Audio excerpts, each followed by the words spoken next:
नमस्कार, मैं हूं अजय वत्स। चार धाम देवस्थानम बोर्ड को लेकर सियासत गर्माती जा रही है। मुख्यमंत्री पुष्कर धामी के केदारनाथ दौरे से पहले पुरोहितों ने विरोध की चेतावनी दी है। वहीं पूर्व सीएम त्रिवेंद्र रावत इसे सही साबित करने में जुटे हुए हैं। हालांकि बीजेपी के ज्यादातर नेता इस मुद्दे से किनारा कर रहे हैं।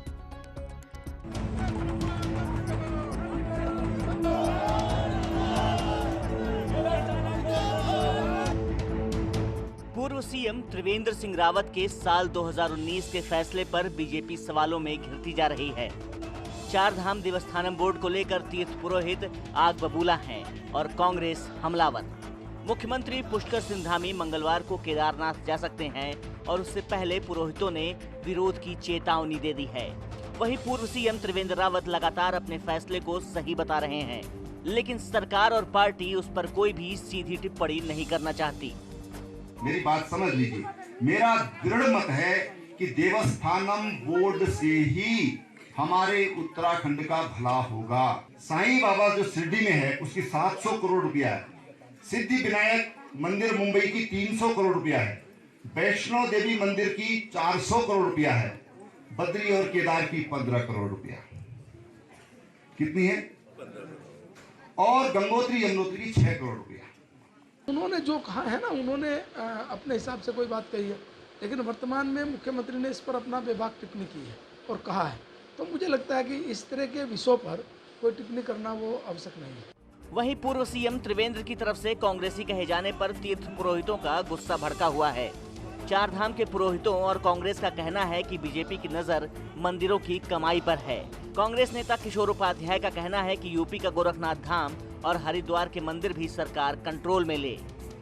इससे साफ जाहिर होता है कि राज्य के सरकार के पास आर्थिक स्रोत सूख गए हैं और उन्होंने जो हमारे उत्तराखंड के 4 प्रमुख धाम हैं और अन्य 47 मंदिर हैं जो आस्था और श्रद्धा के केंद्र हैं, इन आस्था और श्रद्धा के केंद्र को उन्होंने अब कमाई का जरिया बना दिया है और यही जो है इस देवस्थानम बोर्ड गठन का मुख्य उद्देश्य अब सामने आ रहा है।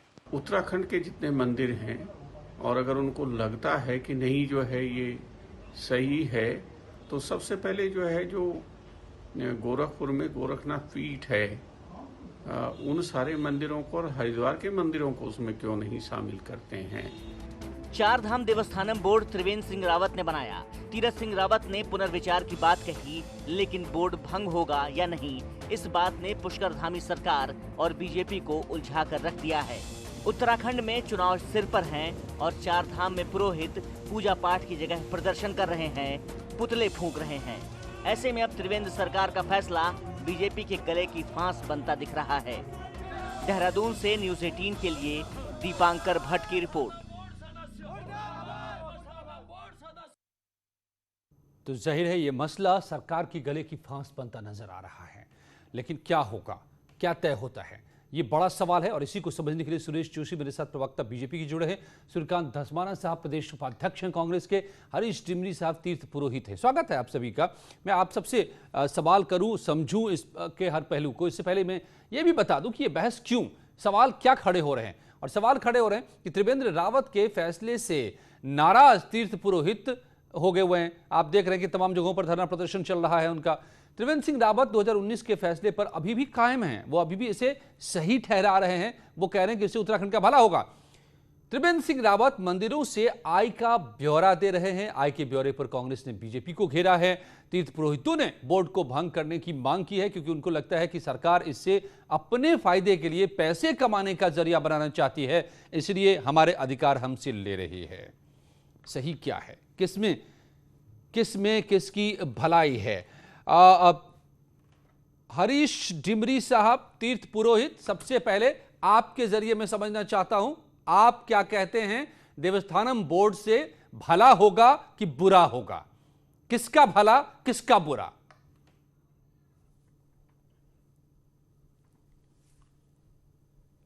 जय बद्री विशाल जी, बोलिए, आपकी आवाज आ रही है। जय बद्री विशाल जी, मैं हरीश डिमरी महासचिव हूँ चार धाम तीर्थ पुरोहित हकूकधारी महापंचायत का।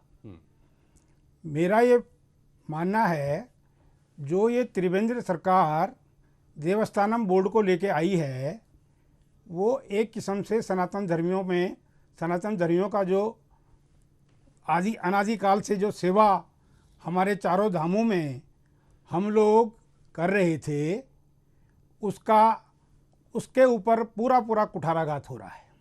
कैसे? ये एक्ट जो बना है इस एक्ट को बनाने से पहले 27 नवंबर 2019 को ये कैबिनेट में आया। उससे पहले ना हमसे कोई सलाह ली गई, ना हमसे कोई बातचीत की गई। बिना हमारे तीर्थ पुरोहितों और हकूकधारियों के बिना सलाह के, बिना उनको विश्वास में लिए एकदम इस सरकार ने इसको कैबिनेट में लिया है। इसी तरीके से तिवाड़ी जी के टाइम पर भी 2004-05 में भी ऐसा ही एक्ट एक तिवाड़ी सरकार लाना चाहती थी। उस टाइम भी हमने विरोध किया था, तो तिवाड़ी साहब ने इसको भंग कर दिया था। ओके, ठीक है। तो आप कह रहे हैं कि आप लोगों के जो परंपरागत रूप से हक हुकूक रहे हैं उस पर ये प्रहार है। लेकिन मैं सूर्यकांत धस्माना साहब आपसे समझना चाहता हूं कि अगर तिवारी साहब उस वक्त ले आए होते जब उत्तराखंड राज्य बना था, तो जैसा त्रिवेंद्र सिंह रावत कह रहे हैं आज माली हालत वैसे ही रहती, यहाँ के मंदिरों की भी, जैसे कि वैष्णो देवी में है, जैसे कि और बड़े बड़े मंदिरों में है, सैकड़ों करोड़ रुपए।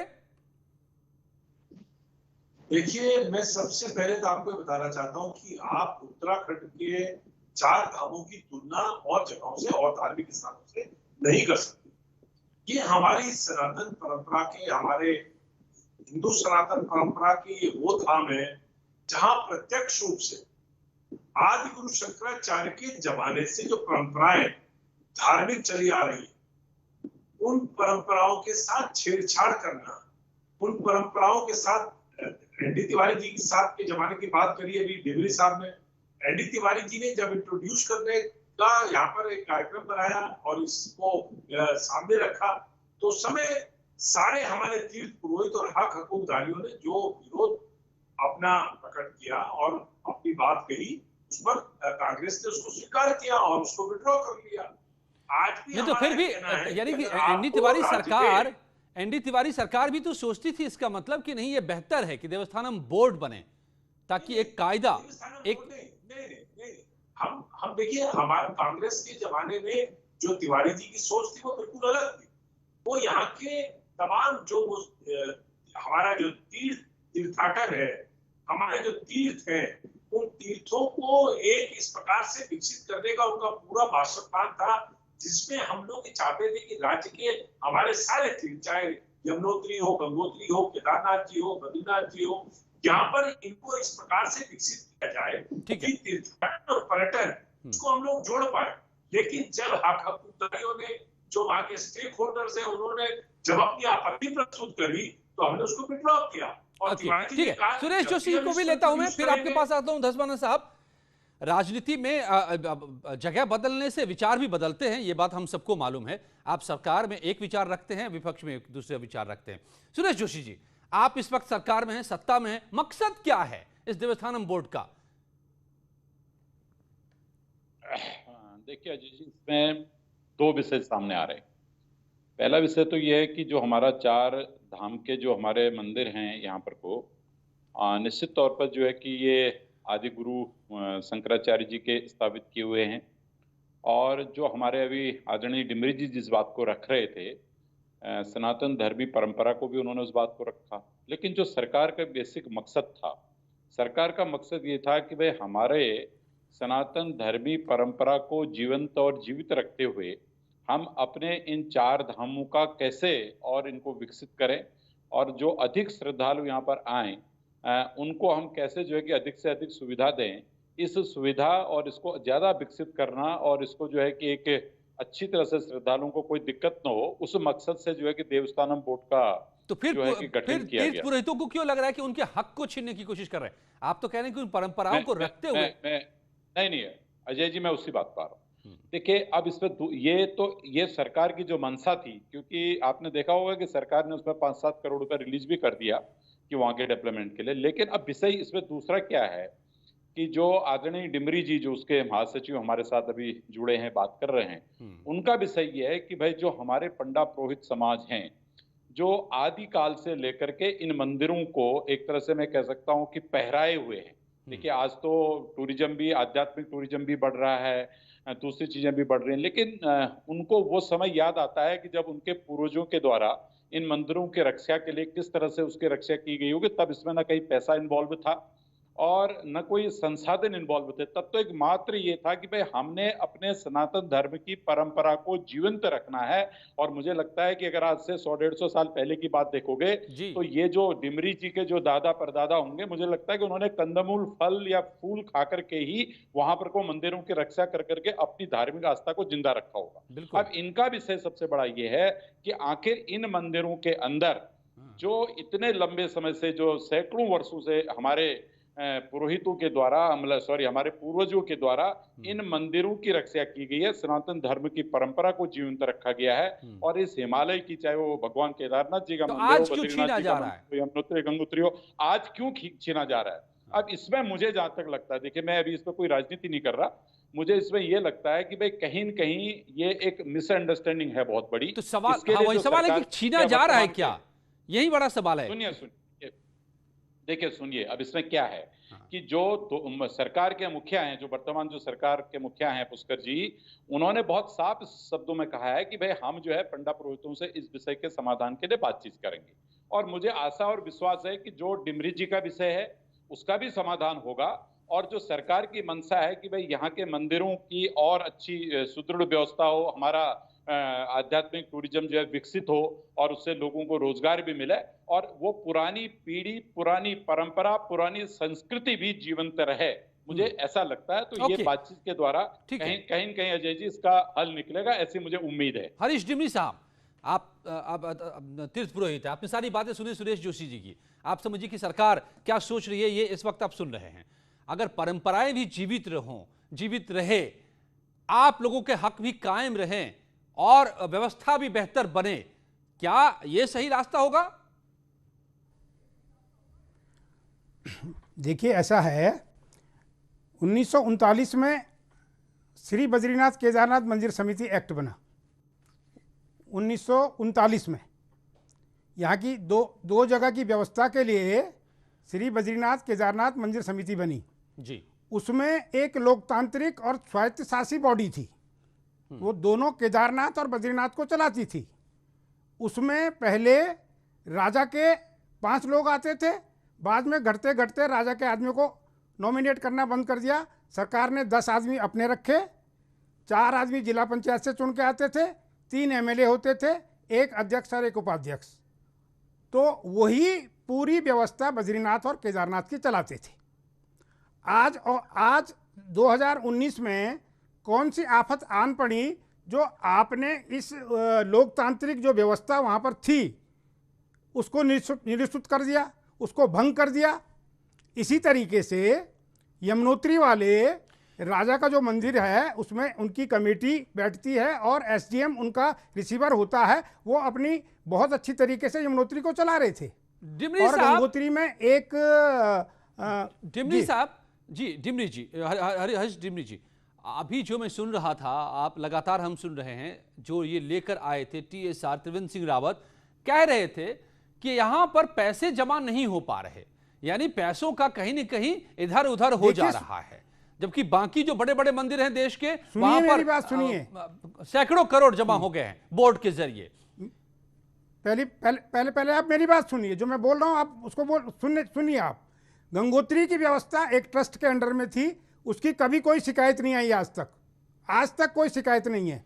तो आपको आज 2019 में ये कौन सा आफत आन पड़ा जो आपने इधर हमारी मंदिर समिति भंग कर दी, जो कि सरकार के ही अंडर में होती थी। उसमें जितने भी लोग नॉमिनेट होते थे वो सरकार ही तो करती थी और एक सीओ बैठता था। आपने हमारे ऊपर 6 तो अगर अभी वही सरकार बोर्ड के जरिए कराएगी, उसके ऊपर पावर कमेटी बैठा दी हरीश डिमरी जी, और सीओ को इतनी पावर दे दी जी। मैं आपकी तरह समझना चाहता हूं कि डर किस बात का है। वो जमीन से लेकर हर चीज उसी के हाथ में है। 1 मैन शो हो गया, जी कहा, हरीश अभी डिमरी जी, आपने सुना होगा हरीश कि डिमरी जी, ब्रह्म मुहूर्त में कपाट खुलते थे, आपका 6:30 बजे 7:30 बजे इन्होंने टाइम कर दिया। क्या वो सनातन धर्म पे कुठाराघात नहीं हुआ? इतनी इससे पहले पिछली बार हमको डेट बदलनी पड़ गई कपाट की, तब कुठाराघात नहीं हुआ। जब से देवस्थानम बोर्ड बना रोज ही सनातन धर्मियों पे कुठाराघात हो रहा है। हम ये कह रहे हैं आप इस बोर्ड को डेवलपमेंट के लिए कहीं भी बनाइए, कुछ भी बनाइए, हमें क्या लेने देना। आप सोने की सड़क बना दे, बहुत अच्छी, वहाँ पर आप हॉस्पिटल दे दीजिए, उधर रोड आप बना ही रहे हैं, रेलवे आप पहुँचा ही रहे हैं, लेकिन आपको कौन सी आफत आन पड़ी जो आपका ध्यान जो है मंदिरों की तरफ चला गया, वो वहाँ की पूजा व्यवस्था की तरफ चला गया। आप देखिए कि श्री नहीं, वो असल डर क्या है हरीश डिमरी जी? आपने ठीक है सारी बातें कही, पहले भी सरकार मैनेज कर रही थी, अभी भी सरकार बोर्ड के जरिए मैनेज करेगी, वो डर क्या है? सुरेश जोशी जी, आप सुन रहे हैं, कौन सी आफत आ गई है?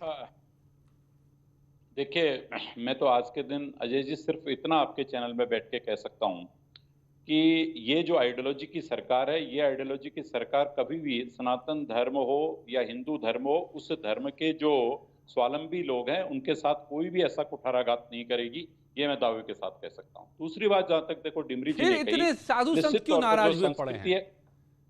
अजय जी, जो देखो संस्कृति है, जो परंपरा है, उसका निर्वहन करते हुए, उसको यथावत रखते हुए, अगर हम जो है कि किसी मंदिरों का अगर हम डेवलपमेंट करना चाहते हैं और उनका विकास करना चाहते हैं, वहां पर अधिक सुविधाएं देना चाहते हैं, तो मेरी आप सब लोगों से भी एक विनम्र प्रार्थना है, उसमें आपकी भी सहमति होनी चाहिए। लेकिन विषय यह है कि भाई परंपरा संस्कृति जो हमारी है वो यथावत जारी रहे, और उसको जारी रखते हुए चाहे हमारे पंडा पुरोहित समाज के मित्र हों, चाहे हिंदू धर्म के स्वावलंबी हो, सबका सम्मान करते हुए हमको आगे बढ़ना चाहिए। सूर्यकांत जी, वक्त बदलता है, व्यवस्थाएं बदलती है और व्यवस्थाओं को नया भी बनाना पड़ता है। आपको नहीं लगता कि जैसे दक्षिण भारत के ज्यादातर मंदिर आपको दिखेंगे सुव्यवस्थित, उत्तर भारत के उतने ही अव्यवस्थित हैं? नहीं, मैंने आपसे पहले कहा कि आप हमारे 4 धामों का तुलना मत करिए शिरडी से और तमाम लोगों से। जो अभी डिमरी जी ने बात कही है, आप उसके ऊपर आइए कि वहां की जो परंपराएं हैं, जो आदि गुरु शंकराचार्य के जमाने से चल रही हैं, उन परंपराओं को ध्वस्त करने का काम ये देवस्थानम बोर्ड कर रहा है। चाहे मंदिर के पट खुलने का समय हो, चाहे वहां की पूजा व्यवस्था हो, सरकार का ध्यान केवल एक तरफ था कि कैसे पैसा इकट्ठा हो जाए। अरे भैया, आपको बद्रीनाथ जी का विकास करना है, केदारनाथ जी का विकास करना है, यमुनोत्री का विकास करना है, आप प्राधिकरण बना दीजिए, वो प्राधिकरण विकास। सुरेश जोशी जी, लेकिन मंदिरों के संचालन का जो काम है, मंदिरों के जो संचालन का काम है, जो पूजा का काम है, जो वहां पर अनुष्ठान का काम है, जो वहां पर पट खुलना और पट बंद होने का काम है, क्या ये इनसे तीर्थ पुरोहितों को अलग किया जा रहा है? सुरेश जोशी जी, पूजा पाठ व्यवस्थाओं को बिल्कुल अलग किया जा रहा है। अजय जी, मैं आपको सूर्यकांत जी जवाब देते हैं। सुरेश जी, आप अजय जी, मैं आपका संज्ञान में लाना चाहता हूँ जी। सबसे पहली बात बोलिए सुरेश जी। देखिए, अगर सरकार की मंशा सिर्फ मंदिरों के खजाने पे होती तो हम 4 धाम विकास के लिए वहां तक जो है कि हर मंदिर तक जो है कि सुव्यवस्थित सड़क ले जाने का प्रयास नहीं करते, हम रेल लाइन को जोड़ने का प्रयास नहीं करते, हम भगवान केदारनाथ जी और बद्रीनाथ जी के लिए अलग से प्लान बना करके हजारों करोड़ रुपया सरकार के द्वारा वहां पर दे करके उसके डेवलपमेंट की नहीं सोचते। देखिए, हमारी नीयत कहीं भी खराब नहीं है, लेकिन मैंने जैसे पहले कहा कि कहीं न कहीं मिसअंडरस्टैंडिंग है, और हमको जो हमारे सम्मानित तीर्थ पुरोहित हैं और जो वहां का पंडा समाज है, उनके साथ बैठ करके उनके साथ असल में मुझे लगता है कि यहीं पर सारी समस्या है। हमको इसको आगे बढ़ाना चाहिए। हरीश डिमरी जी ने अपनी बात की, इतना ही वक्त था मेरे पास सुरेश जी, माफ कीजिएगा आप लोग, हरीश डिमरी जी ने इसी बात से शुरुआत की थी कि हमें विश्वास में नहीं लिया गया, हमसे बात ही नहीं की गई पूरी व्यवस्था को हमारी बदलने के पहले। तो शायद यह विश्वास का संकट है, एक दूसरे से बात करने की जरूरत है, व्यवस्था बेहतर हो, इससे कौन इनकार कर सकता है, चाहे वहां के पंडित पुरोहित हों या हम आप हों। लेकिन ये कि परंपराएं भी जीवित रहें, उनके अधिकार न खत्म हों और व्यवस्था भी बेहतर बने, कोशिश इसकी करनी होगी। धन्यवाद आप सबका मेरे साथ जुड़ने के लिए। जारी है कुछ ही पलों में खबरों का सिलसिला।